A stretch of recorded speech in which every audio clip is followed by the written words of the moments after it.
Hey guys, welcome back to Honesty's channel.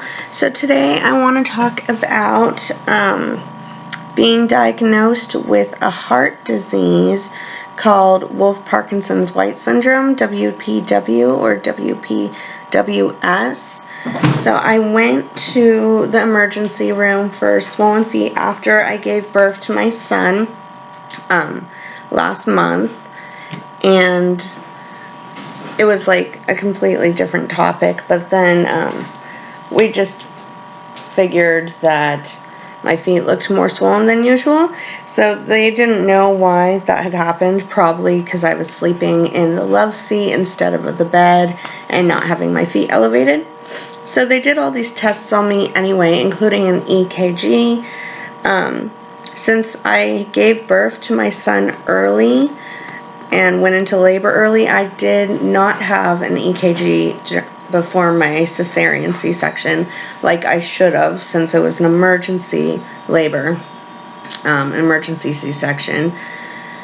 I didn't have the chance to have an EKG before I gave birth. So they did one a few days after I gave birth, like maybe a week after, in the emergency room that night, along with all these other procedures, and they found a trace of the Wolf-Parkinson's White Syndrome, had me go see a cardiologist, but it took me about a few weeks to be able to schedule the appointment with the cardiologist. And so I finally met with them. They took another EKG and confirmed that I do have this form of heart disease, the Wolf-Parkinson's White Syndrome. And it's a condition where there's an extra electrical pathway in my heart, and it can lead to a rapid heartbeat, like your heart's beating really fast, or arrhythmia, palpitations. And so then I scheduled another appointment with them where they gave me a heart monitor that I have to wear. So like they have me all hooked up for about a month. There's different colors, so I think, yeah, black, white, brown, and then I have the red and the green, and it is hooked up to this monitor that I can tell you a little more about later. Basically, I have to wear this for a month, like up to 4 weeks. Generally, people have to wear it for like 3 to 4 weeks. And so once they're monitoring my heartbeat for a month, then I'll be able to meet with them again sometime during December and decide what we're going to do, if I'm going to have some medications or if I'm going to need surgery. A lot of people have spoken about this non-invasive surgery. It's more like a procedure. But still, it's like scary to think about. And then the doctor mentioned there could be like medications given, so that made me feel a little easier about it. But honestly, I'd rather take medications than have surgery, but I also don't like taking any form of medication at all, especially like pill forms. I'd rather not do anything about it. So like, supposedly you're born, if you have WPW, it's present at birth and you're born with it. And like, you may or may not have noticed that you've had it, and no one's ever told me I've had it before. So, in perfect timing, all of this is happening to me right after I gave birth to my son, who is now a month and 9 days old. He'll be a month and 10 days old tomorrow. So, treatments can include the surgery, which is a non-invasive heart surgery called catheter ablation. It goes through the blood vessels to the heart to stop the abnormal electrical pathways in the heart tissue. But risks of the surgery and complications can include bleeding or infection at the site of the catheter inserted, damage to the blood vessels where the catheter may have scraped as it traveled up to the heart, or puncturing of the heart. It can take about 3 to 6 months to recover from the surgery. And at first, you will feel like your chest is in pain, like a lot of pain, and you're going to feel very tired. So, and that recovery from the surgery itself can be 3 to 6 months. And I have 2 kids that constantly need me. So that's awesome. The success rate for a single procedure is 50-50, about 50%. Repeated procedures in patients who still have the atrial fibrillation after the first procedure is success rate to 85 to 90%. So if you want a successful procedure, you're probably going to have to do it again more than once. Surgery can be either general anesthesia, where the patient's asleep, or the local anesthesia, where the patient is awake with a relaxed sedation, depending on case by case of the individual. Stay in the hospital is usually 1 night, generally after surgery. Sudden death related to the catheter ablation has occurred in about 7 people out of 334 patients. So if you get this procedure, you're at a 2.1% risk of dying, and the risk is at highest within the 2 days after procedure. Results of the procedure can last 1 to 5 years, and then you're probably going to have to get the procedure again. And procedures themselves can cost up to $16,000 to $21,000, and that's not including the medical therapy post-surgery. So, like, even if they tell me I have to get the surgery, hopefully my insurance covers it, because I'm not going to be able to pay that, and I'm not going to pay it, period. I'm just getting my milk from the fridge. So WPW, Wolf-Parkinson's White Syndrome, my heart disease, is supposedly very rare, though more common, found in infants and children. Fewer than 20,000 cases in U.S. per year. That sounds like a lot, but with the population of the world and the country, it is not. Supposedly, it's rare, like very rare. Now, it's treatable. It requires medical diagnosis, lab tests, and imaging is always required. It's a chronic condition lasting years or a lifetime. And that's why I feel like if you're born with it and it's going to last your lifetime, why even take care of it? If obviously I'm living with it, and if it's so expensive and it's like a hassle, you have to take all these medications or get like the surgery, why even do that? Why can't it just be like, oh, okay, ignored like it has been the entire time you're living with it?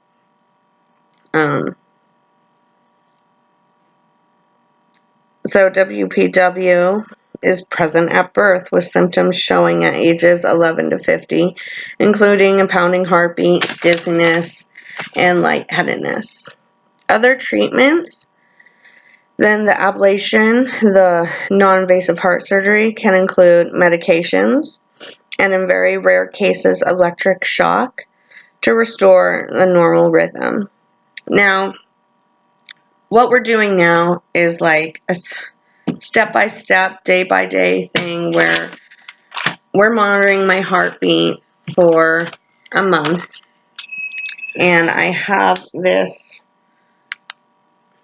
heart monitor that's hooked up to me, and then it's hooked up to here, all these cords that I have to wear every day, to monitor my heart, but I can't see. All it tells me is what day I'm on, what time it is, and monitoring. You can't turn it on or off, but you have to change the battery every day, and all it says is monitoring. So it's not like you're at the hospital and it tells you what your heart rate is at, your pulse. I mean, it doesn't tell me anything, but supposedly it's sending the information somewhere so that they can look, maybe the cardiologist, maybe someone else. I don't know. I just have to wear this thing, and you have to pay for it, or your insurance, if you're lucky, your insurance pays for it. There's different kind of heart monitors.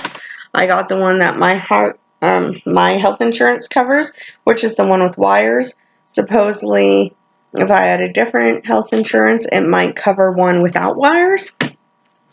And it comes with extra stickers that I can pop these things off, and it really hurts to put them back on when you do it like this, but just to show you.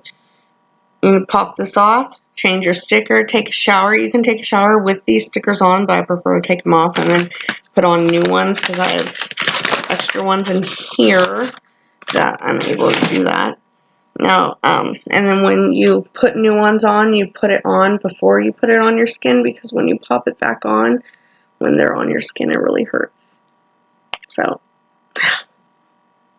that one's a little easier than when you're doing it right, like towards your heart, because it hurts when you do it here more than up here. And so the heart monitor that I got is called Body Guardian 1, and it's from Preventus Solutions. See, here is the patient manual. And it tells you about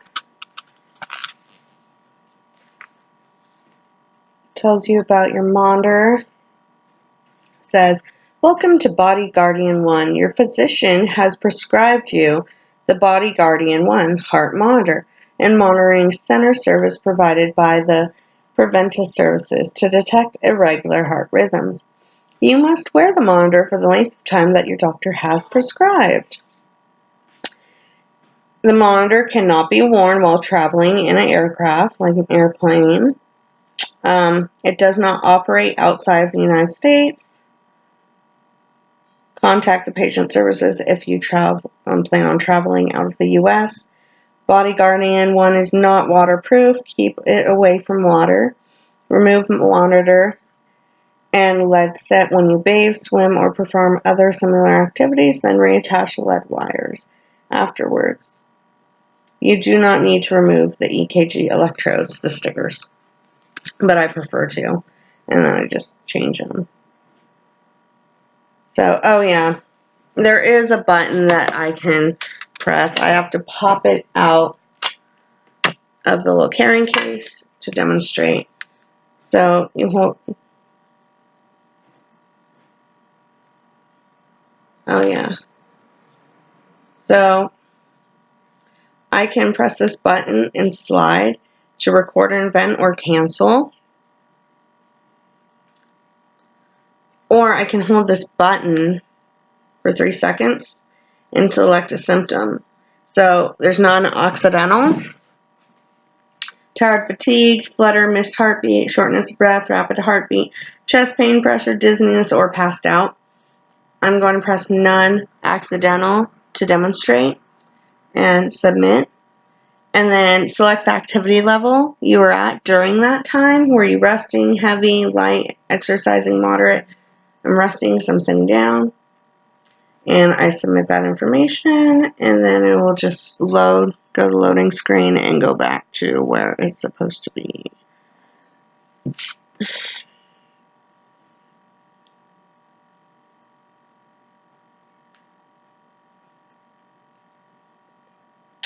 it's taking a minute to load.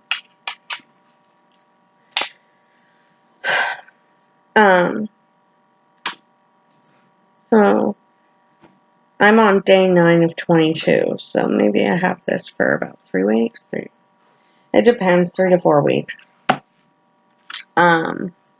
So That's what it says on the heart monitor. You have two batteries it comes with, and the battery charger. You charge your batteries every day.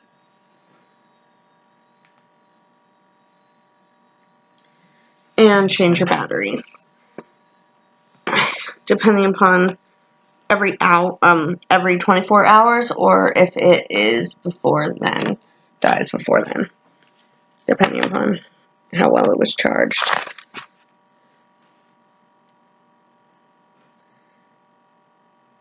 So snap on the ECG electrodes into each of the 5 colors, like I showed you. The black's aligned with the left side of the neck, 2 to 3 inches below the left collarbone. Red is attached below the black underneath the breast or the outer rib cage. White's aligned with the right side of the neck, 2 to 3 inches below the right collarbone. Green's attached below the white, under the breast or the outer rib cage, and brown's attached to the center of the chest, slightly to the right of the sternum.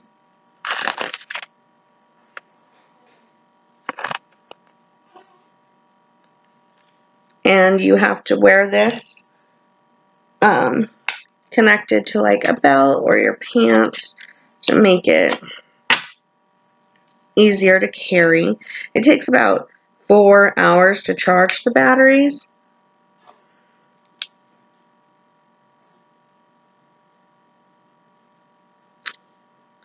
And this is just taking forever to load right now. So you can unplug, and then it'll tell you to plug it back in. You take out the battery like this. There's no on and off button. You just pop out the battery like a phone, and you pop it back in. Put the back on.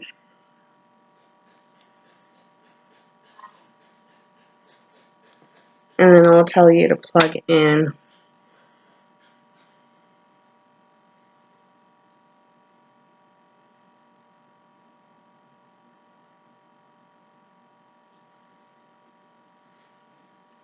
Loading. There we go.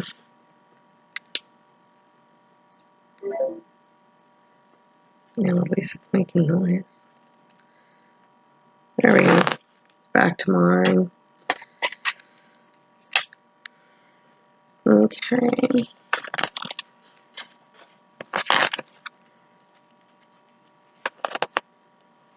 So you can't shower with it or bathe or swim because it's not waterproof, but you can with the electrodes if you want to. The ECG stickers. It cannot be worn undergoing an MRI, so remove the monitor, lead wires, and the ECG electrodes when preparing for an MRI. You can't travel with it. Touchscreen dimming, even when the Body Guardian 1 is collecting data, the monitor turns off the touchscreen to conserve the battery. This is normal. Monitor is still performing its monitoring functions. And when it is completing your monitoring prescription at the end of the heart monitoring, the monitor will display monitoring complete screen. Once it is complete, follow the instructions to return your equipment. And you can either have like UPS or FedEx come pick it up, or you drop it off at like a UPS or a FedEx place yourself. You do not bring it back to the cardiologist. So you return it to the actual Preventus Solutions, I think, the company. And then you meet up with the cardiologist afterwards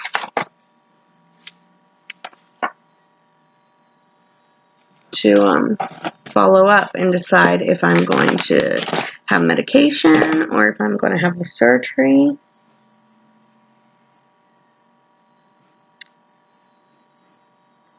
So let's hope for the best, prepare for the worst. And that is a little bit about what I've been going through. You know, I had my baby was born early, like 10 days early. No, 15. Well, his due date was the 25th, right? Remember?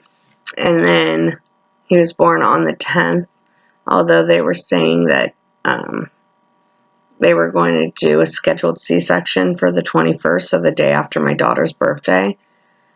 So I was 37 weeks pregnant and 6 days. So basically 38 weeks pregnant when I gave birth to him. And he weighed 5.15 pounds, basically 6 pounds at birth. And he's healthy now. Now he is a month and 9 days old. He was born October 10th, 2019, and is up to 8 pounds last time I checked, which was like last week. So I'm sure he's over 8 pounds now. He's doing good, eating a lot. He's a healthy baby boy. So everything's going good with that. And my daughter had her 5th birthday on October 20th, and now is 5 years old. So I've just been dealing with all of that. And then I get the news of this heart disease. I have Thanksgiving coming up and Christmas. My husband took a month off of work to help me with my last surgery, my second repeat cesarean. And he just went back to work this week. Or this last week. And so I'm at home with the kids. Just taking care of the kids, trying to take care of myself, planning the holidays. And trying to stay positive, not letting the stress get to me. Thank you for watching. I know I've been gone for a while, but you know, life gets in the way and I've been dealing with all of this. I am going to make some videos coming up. I'm trying to upload videos, and then when I do, like I just recently uploaded the videos from her birthday party, and it took me about a month to even get those on YouTube. So I will try to be better about like getting things uploaded faster and reporting back to all my followers and subscribers, all my friends and family on YouTube. So thank you again for watching Honesty's channel. If you have any comments, please leave all of your messages in the comment section or send me a private message. If you know anything about different heart diseases or WPW, feel free to send me something. And I look forward to hearing from you guys. Have a great day.